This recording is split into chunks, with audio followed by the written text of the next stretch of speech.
Hi friends, this is Gina Crochet Gal. Today I'm going to be showing you some projects that I've been working on. Being that Valentine's Day is around the corner, yes I know it's a little early, but I just wanted to share some of the little items that I've been playing around with.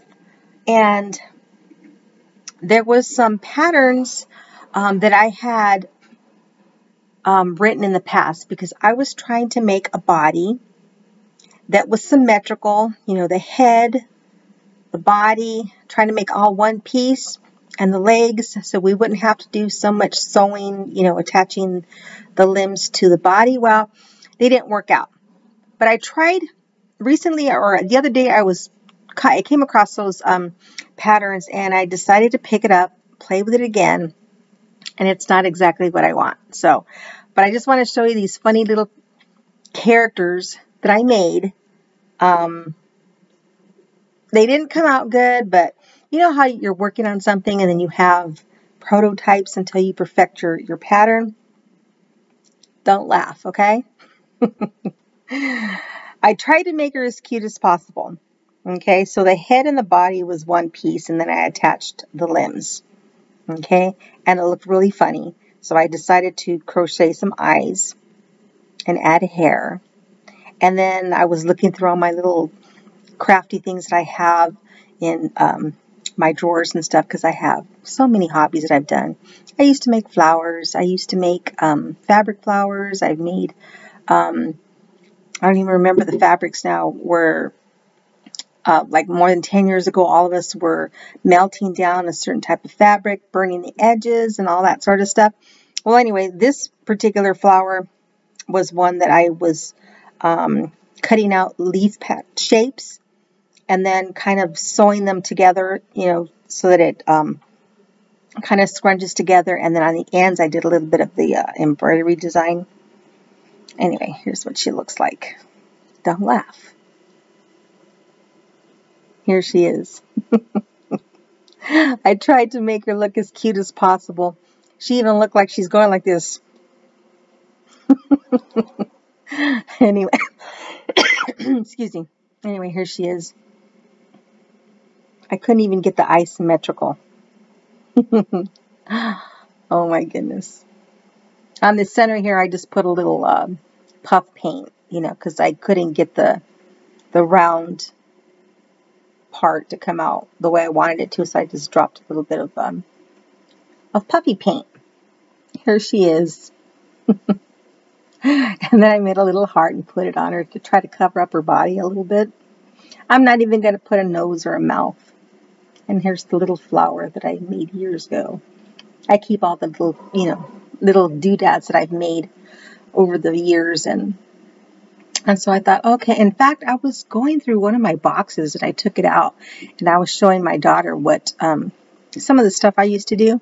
And I just threw it on my desk. I thought, oh, okay. Well, I'm just going to put it on her head and see what it looks like. And it actually looks cute.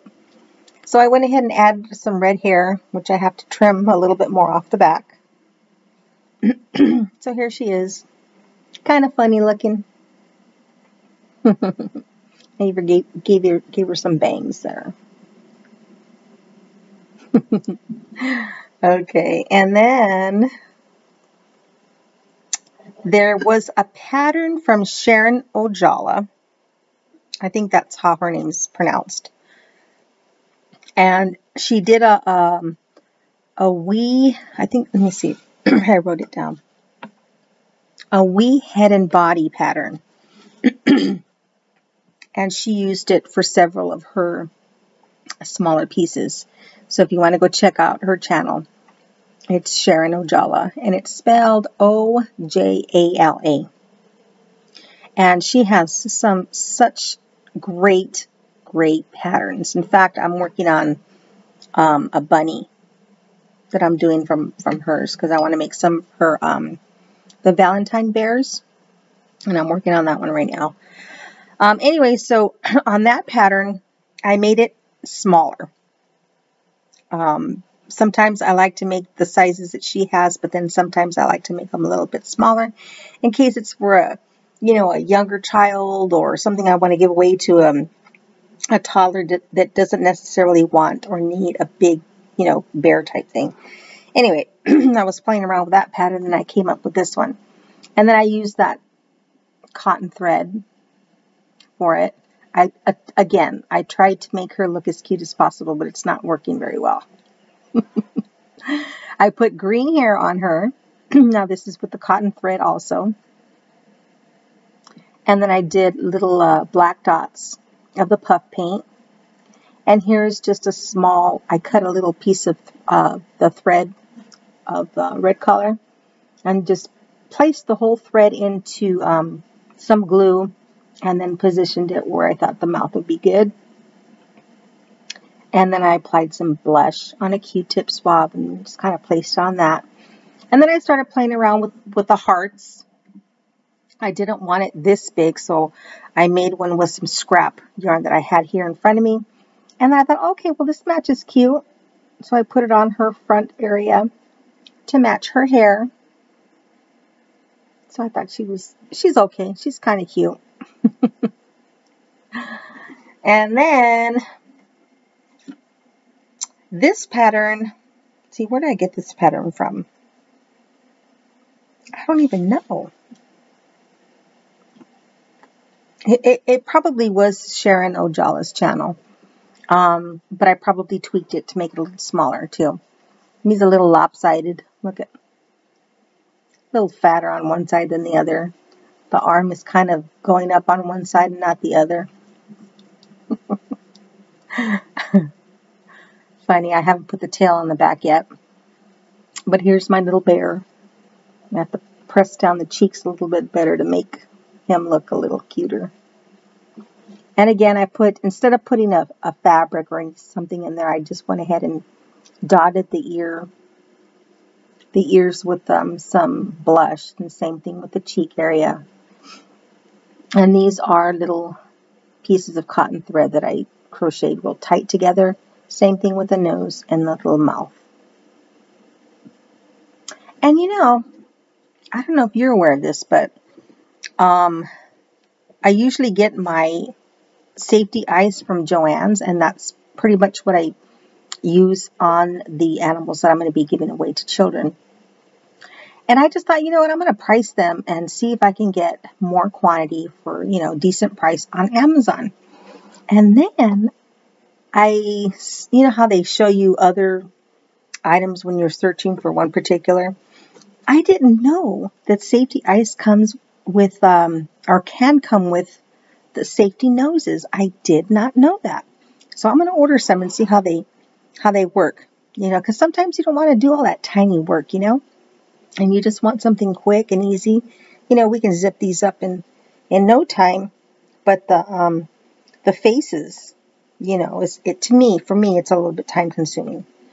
So yeah, that's what I've been working on.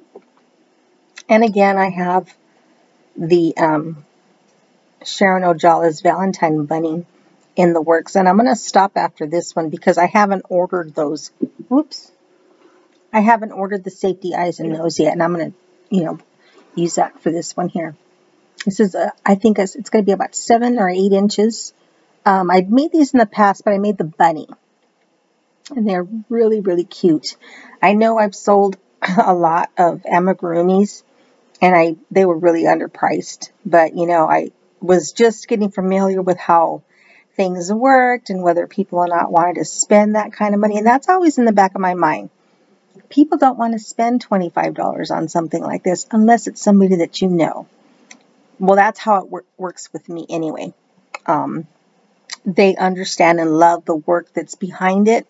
And there are crafters, too, that will pay that dollar amount. In fact, I have several subscribers that have purchased from me in the past, and they, too, has told me, well, you know, this is really nice work. You should mark it up higher.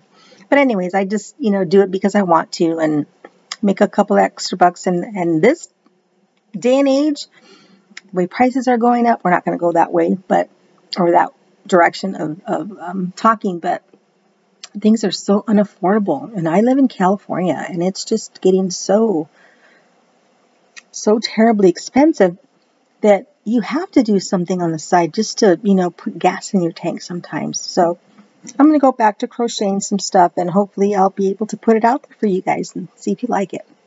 All right. Well, thank you for joining me today, as always, and we'll see you in the next video. Bye.